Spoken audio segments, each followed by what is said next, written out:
I got to ask, I know you're not on the translation side, you said as much, but is AI speeding translations? I mean, for years I've heard, oh, it's going to take X number of years or decades to translate the Bible into every language.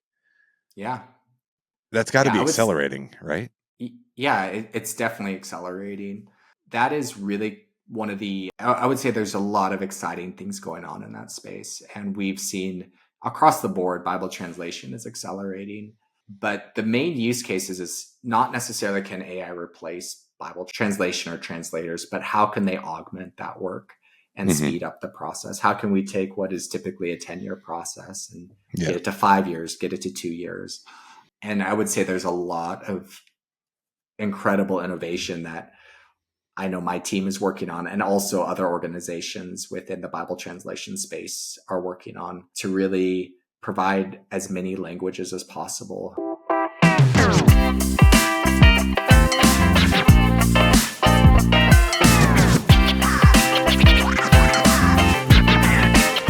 back to the Digital Ministry Podcast. I'm here today with Joshua Seale from Biblica, who is, Joshua, you head product strategy and digital innovation at Biblica, which is a great title and a great space to be in, I have to say.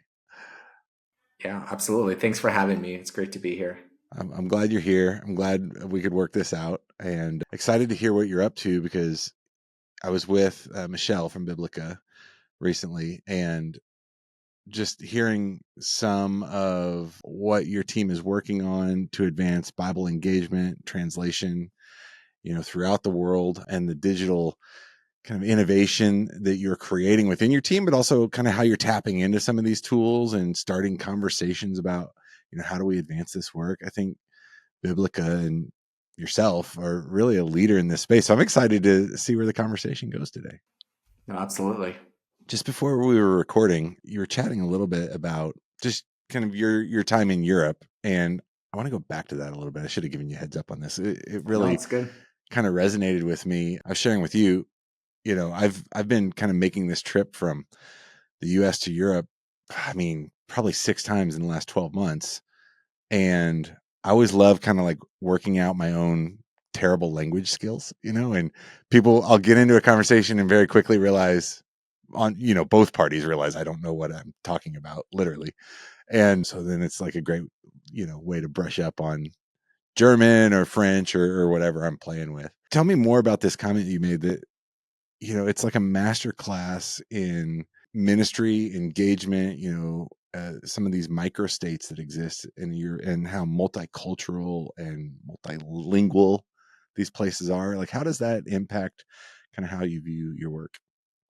If you don't know, Luxembourg is a country of about 600,000. It's between France, Germany, and Belgium. It's surrounded on three sides. It's roughly the same size as the U.S. state of Connecticut. So it is a small country. Basically, you're no more than an hour from the far south to the far north, 35, 40 minutes from west to east. And it is just, it has been a wonderful place to live in and a wonderful place to go, wonderful place to be. And I think one of the things I've appreciated and how it's helped me help shape my work is that, yeah, it is very multilingual.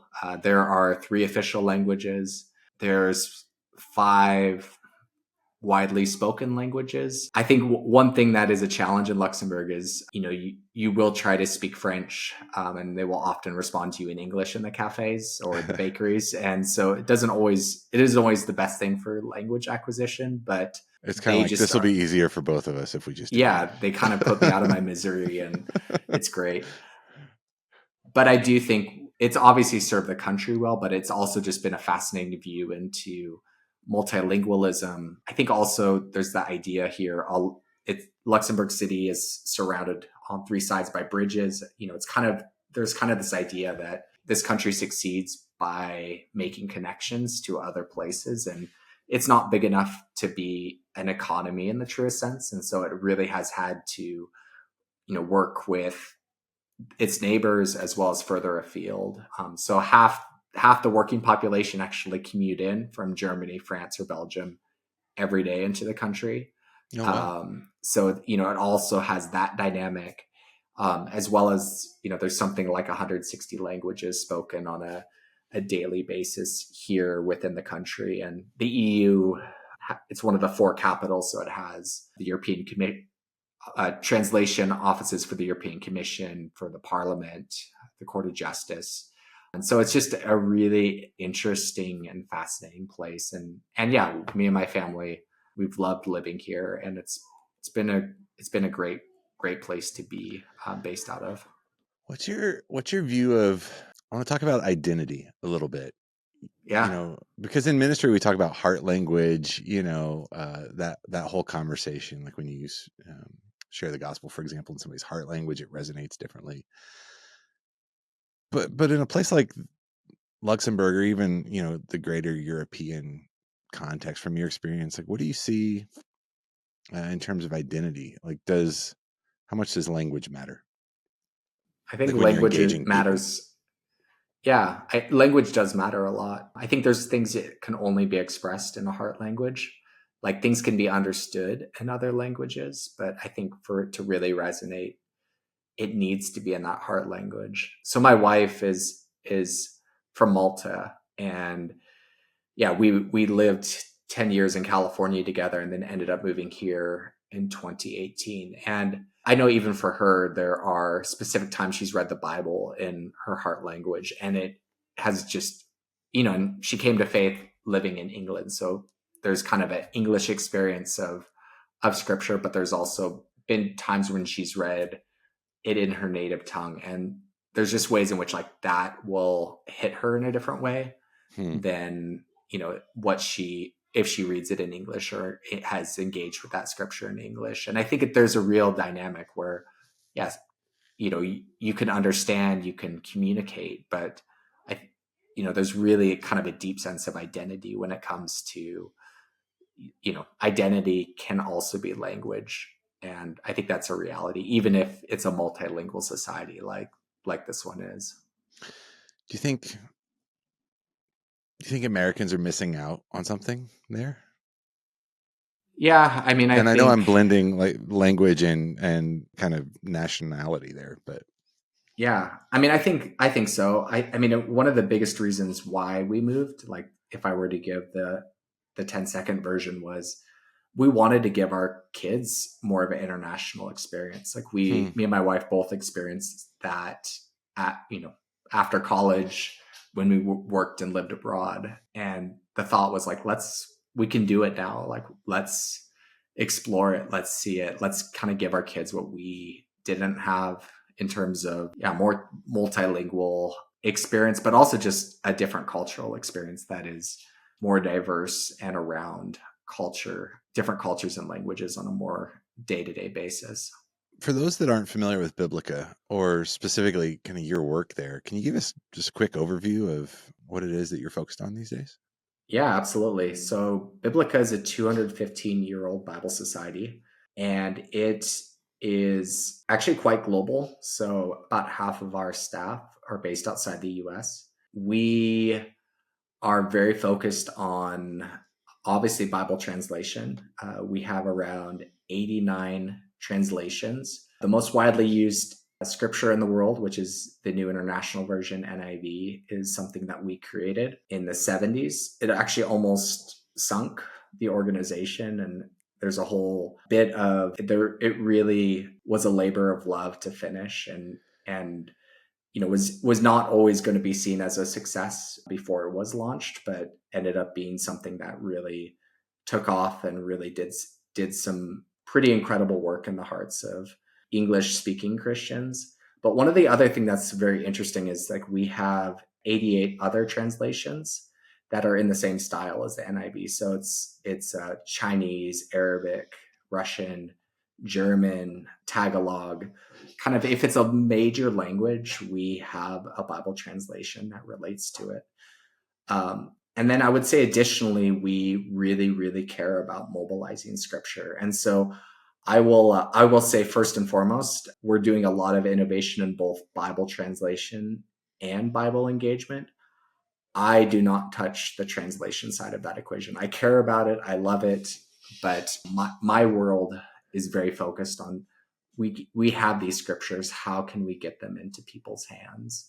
And so me and my team are very focused around that challenge and issue. Mm-hmm. What's the appetite for, either biblical knowledge, truth? I don't want to say engagement, because I don't think people that are unengaged go out looking to engage necessarily. They're looking for whatever benefit they think they receive, from the Bible or scripture or, ancient texts. I've heard people refer to it in all sorts of different ways. But what's the appetite for that right now? Kind of either globally or locally, wherever you're focused. Yeah. So I would say Biblica, we do care about the US and and Europe, but I would say our main passion and focus is basically in the emerging world. Like that's really Mm. where we feel like there's a Mm-hmm. lot of opportunity and basically underrepresented opportunity. A few years ago, I started doing some research with our major kind of Bible platforms, digital Bible platforms that we have our scriptures on. And we noticed basically that 95% of all engagements for scripture were only in 5 languages on those large platforms. And that would be English, Spanish, Portuguese, German, and Dutch. And then the remaining amount, roughly a little bit less than 4.5%, were those other 84 languages that we have. And so that really got us on this journey of realizing that, I think there's some amazing strides that are going on with Bible engagement in the West. And there's a huge opportunity with access that I do feel like the West is well served in. But when you look at the global picture, it is very, very different. Let's define engagement a bit more specifically, just real quick. Like, Yeah. what do you mean when you say that? So I would say that would be typically reading a passage of scripture, like a chapter engagement, or basically a single verse or a single chapter. Again, there's a lot of nuance. There's a Sure. lot of ways in which that could be defined. But, at the most basic level, we look at number of actual engagements on the platform. And then we also look at unique users. And those are the two metrics that we really focus on. And then if you really want to get a little bit more granular, what are the engagements per user on different platforms or in different languages? Because that gives an idea. Basically, if you look at it 30 days, 60 days, 90 days, a year, how often are people engaging with scripture? So, How many I times mean, a is it week? How many times a month? okay? Is there like a monthly active user view into that as well? On some of our platforms, yes. On some of them, no. Yeah. Okay. So that's. I'm sorry. I'm filtering here as I'm No, it's trying to good. figure out where I want to go next, because I love the software component. I love software platforms and making that visible to people. Maybe it's because my background's been more like on the marketing, awareness, promotion, like making Yeah. those opportunities visible and available to folks. But how are people really finding or coming across choosing to take that step of engagement? Like, what's that look like?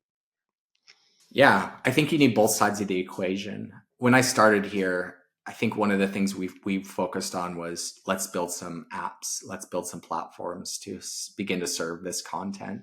Mm-hmm. And then we realized that that's actually the easy part. The hard part is getting people to find it and knowing it's available and actually using it. And so we really began to focus on, are there ways in which we could distribute scripture more effectively digitally? And so we do a lot of Google Ads distribution. Mm-hmm. And it might sound a little bit strange that we pay for people to engage with scripture, but I will say, like, as a Bible agency, we do also distribute print Bibles, that are gifted or are provided in global context. And so if you think about that, it's roughly a 20th of the cost to distribute a scripture app versus a print Bible. And so, we generally kind of see it as a good opportunity. And again, not a replacement. Like, we really Sure. believe that there's a huge amount of space still for print Bibles globally and a need, actually.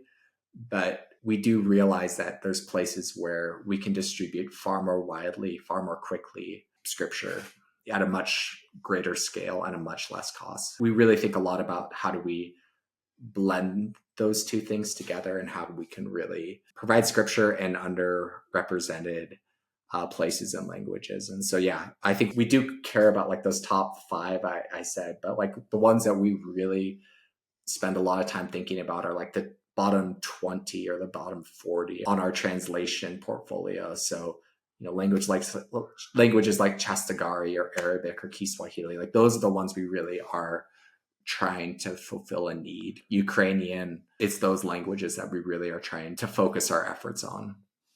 And the need being, from your point of view, like you can see the engagement on your platforms and you're comparing that to like that language speaking population.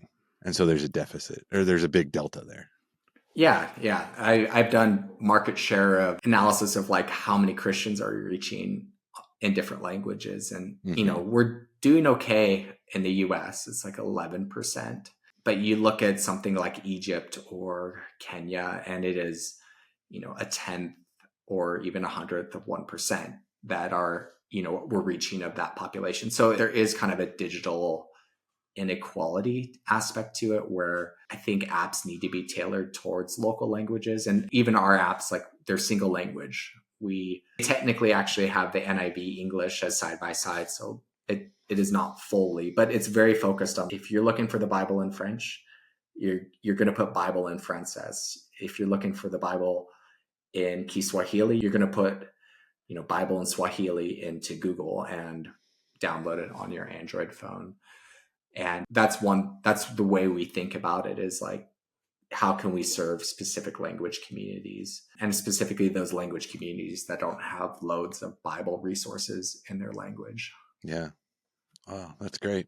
And what's the reception like? I mean, there's probably a strategic partnership element to that as well. So, I mean, you talked about Google ads, but is there a bottom up opportunity there to kind of bring those two things together from both sides? Absolutely. And I would say like we are very passionate about the bottom up and the top down, and we do both. But yeah, I would say we really want to work with partners who have extensive relationship network on the ground. And it's a very core part of what we're building and why we're building it as well. Yeah.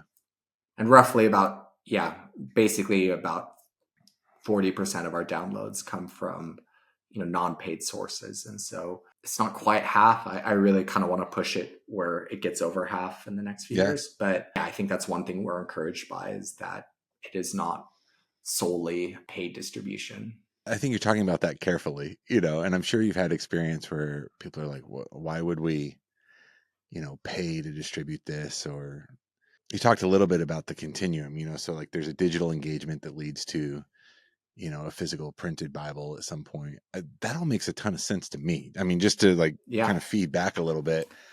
That's why I was asking about the appetite, because I think that even among some Christian populations, which this might not be right, but I think anecdotally I've seen this, where there's kind of like this heart sense, like there's something internal where it's like, I know that there's truth, there's an answer to the question that I can't even really quite define the question, but Google and some of these advertising platforms offer an incredible opportunity to really kind of tease out that interest.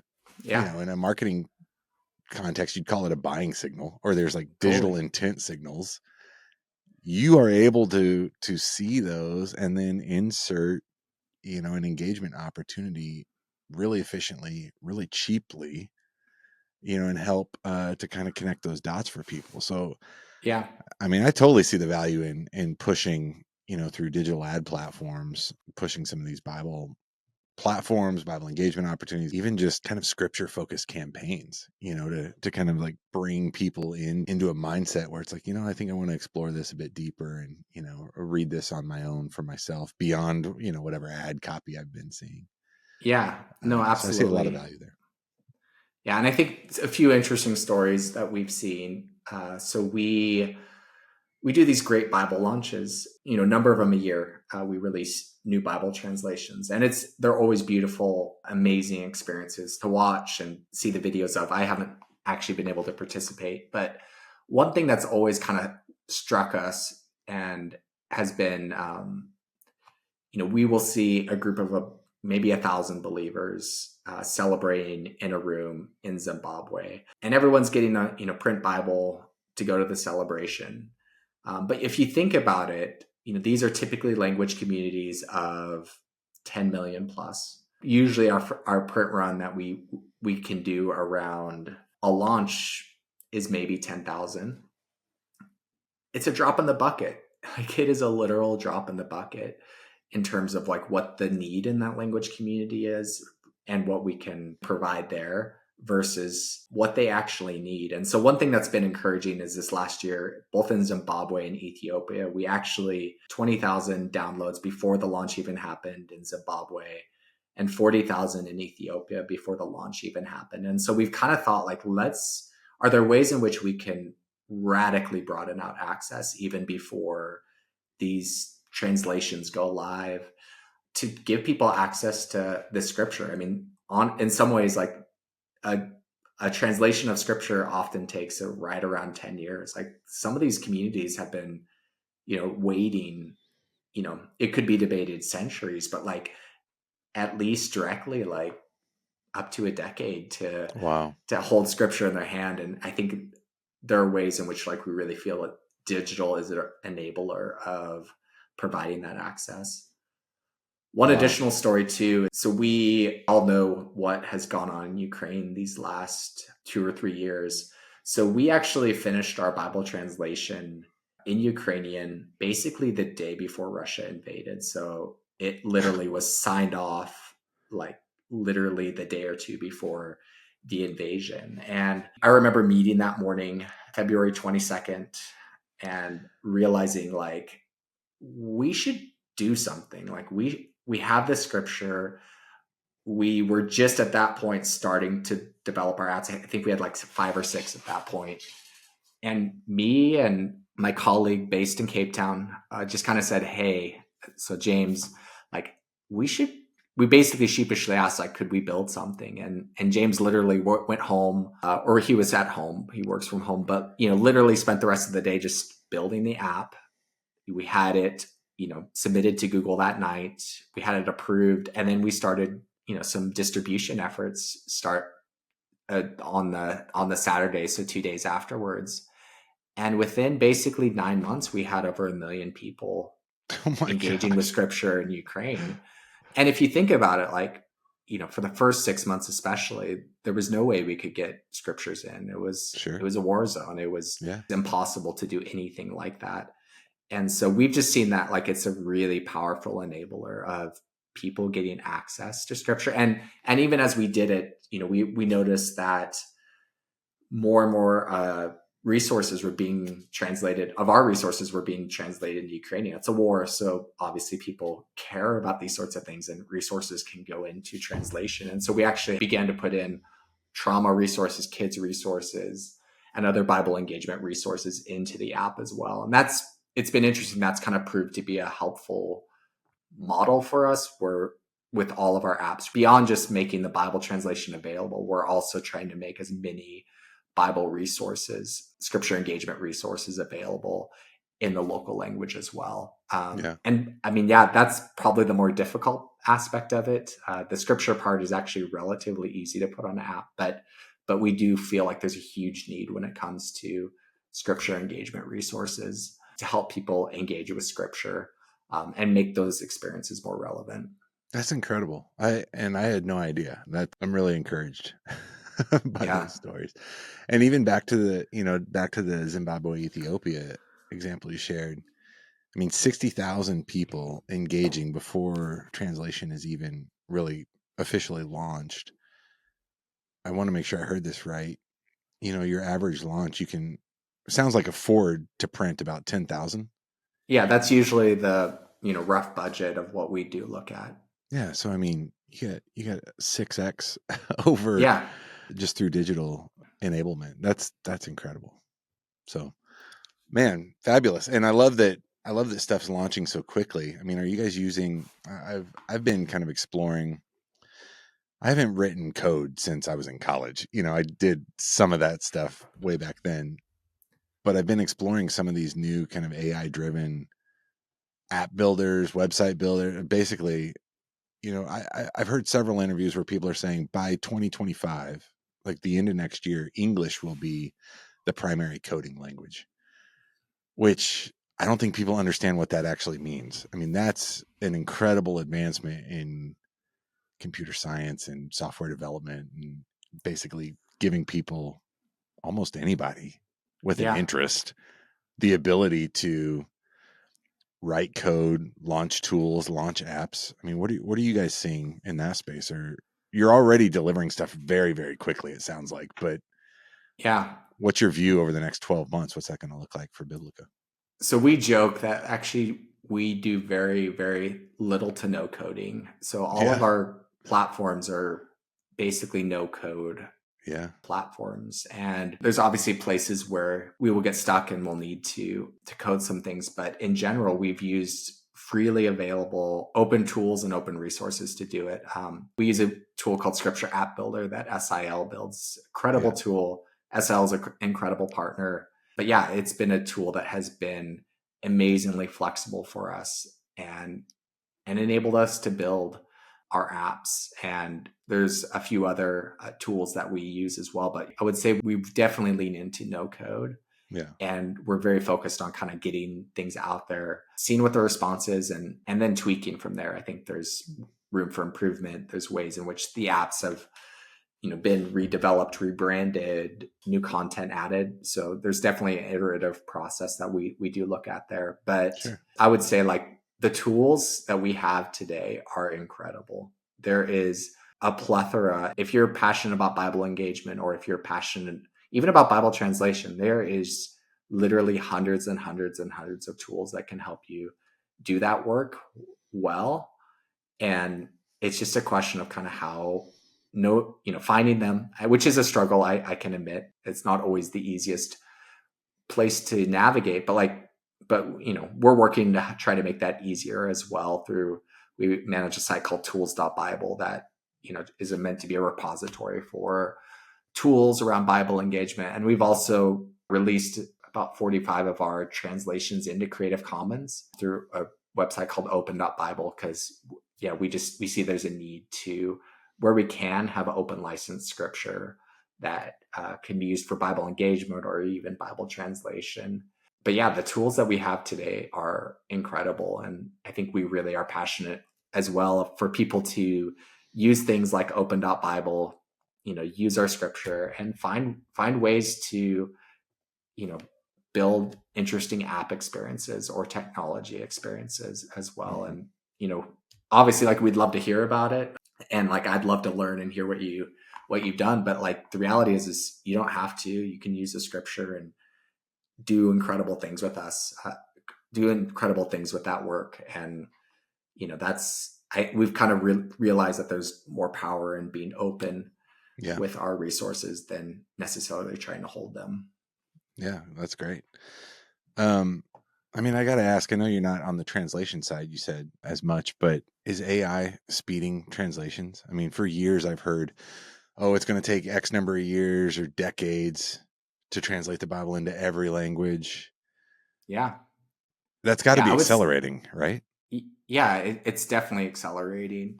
That is really one of I would say there's a lot of exciting things going on in that space. And we've seen across the board, Bible translation is accelerating.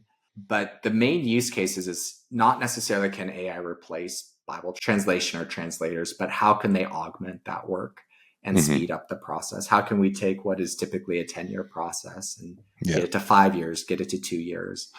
And I would say there's a lot of incredible innovation that I know my team is working on, and also other organizations within the Bible translation space are working on, to really provide as many languages as possible. This audacious goal by 2033 to have basically all translations available from scripture. And we've kind of realized that we need technology to help us. Yeah. And I would say as a movement, I've been really proud, almost as somewhat of an outsider, because that's just not my main world, but just really proud of how the movement has leaned into technology, into AI, and really found ways to improve that process and speed up that process and get through bottlenecks.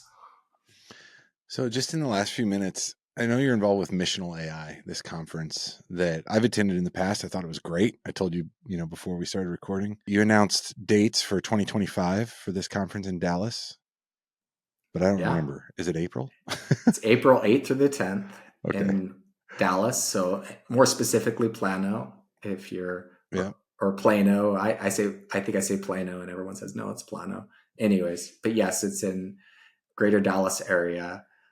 And yeah, we're expecting 500 people and just be an incredible few days. I really think this conference is just an incredible confluence of leaders and thinkers in the area of AI. And yeah, I would say it is focused on like AI use cases and Bible translation, but we're also have been equally focused on kingdom growth and Bible engagement. We are looking at probably adding more tracks this year as well to even broaden and to diversify the mix of speakers and the mix of thinkers further, with kind of the appreciation that it's like our diversity of different perspectives, as well as even a global perspective. Like we're really passionate about having it be more globally representative, in terms of the best innovations don't necessarily come from North America, especially in AI. And we really would love to learn from what's going on in other places and with other thinkers. And I've been really proud with some of our speakers the last few years. We still have work to do to be, I think, truly globally representative, but I've been really happy to hear about, different AI projects going on in French, Indonesian, some of those languages, and how they're just serving different people globally than we would normally serve. Is this an open invitation? Like, can people just sign up and attend? Yeah, it's an open invitation. If you go to missional.ai, you can register now. But yeah, basically, it's an open invitation. We would love to have you. If you're at all interested in this space, it's a conference we'd love for you to be a part of, and would love for you to be a part of the community. We've also tried to launch a number of community efforts to keep the conversation going on between the conferences as well. And so we would love to have anyone who's interested in this space to come join us in April in Dallas. Well, I hope it goes well for you, and I hope it's as good as it has been in the past. Do you guys publish that content after the fact, or is there any way to see? Yeah, the previous year's summit is actually on missional.ai. So if you go to the menu at the top, Okay. it has the previous year's video. So it actually has all the sessions from last year Oh, nice. up there to view. So if you want to get a good taste for it, I would definitely recommend it. And James Polcher's talk there is amazing. Eric Celsier's talk there is amazing. If you want to start on a few of those are two decent places to start. That's a good recommendation. Are you speaking? I don't know yet. We haven't actually figured out any speakers. I'm definitely leading, definitely head deep into planning the conference. Yeah. Yeah, we'll see kind of how speakers shake out in the next few weeks. But yeah, we're excited for it. Some of the things we're looking at are, some really exciting people that will, kind of speak into what's going on in this space. That's good. That's great. Joshua, I'm glad to spend some time with you today. Thanks for sharing your insight. And I'm encouraged by the work that you guys are doing and just how much advancement there is in the Bible translation and engagement space. I mean, it's something I feel like maybe more than the average person. I've been kind of tracking with this for years and been involved in meetings where we're talking about, okay, how do we advance Bible translation efforts? But I had no idea that things have accelerated so much recently. So thanks for being here and sharing that with us, with me and the audience, and appreciate your time. No, absolutely. It's great to be here with you today. I wish you and the Biblica team all the best in the future, and we'll be cheering you on. And maybe we'll see you at Missional AI. Yeah, would love to have you.